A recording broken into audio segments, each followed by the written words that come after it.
Next up are our ducks on our Wildlife Conservation Center tour. Yeah, so here are our mallard ducks.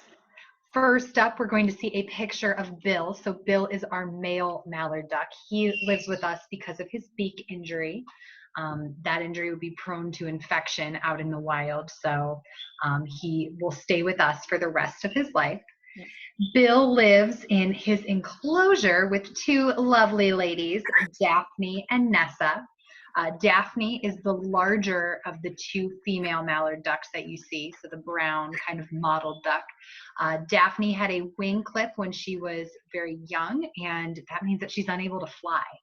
And then Nessa is our smaller duck. She is a form of dwarfism, and her body proportions are not correct for her to fly. So without being able to fly, these ducks are literally sitting ducks. So they are at high risk for predation, and they would not be able to take care of themselves in the wild.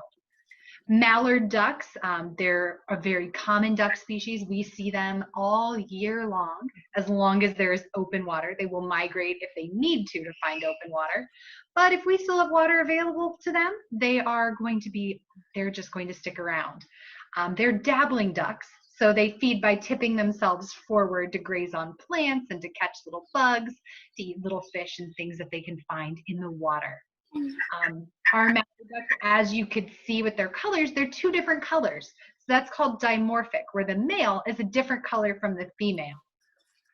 So the male has that beautiful green head, and then the females are the brown, more mottled ducks. Those help keep them safe when they are incubating their eggs and taking care of babies. Yeah.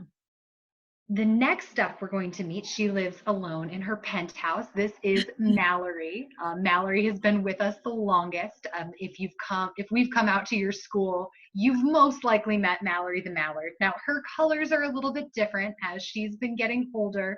She's had some hormone level changes, so her colors are a little more of the brown. She's a little bit more green in her head. Mallory lives with us because she was taken from the wild when she was a baby, kept as a pet, and fed only bread. Now, bread is something that ducks like to eat, but it is not healthy for them. And a diet of only bread meant that Mallory did not get the nutrition that she needed. So she walks with a limp, her wings did not grow in the right shape, and she has an underbite. When she came into the Wildlife Center at 5 months old, she was just the size of a duckling and she did not have any feathers.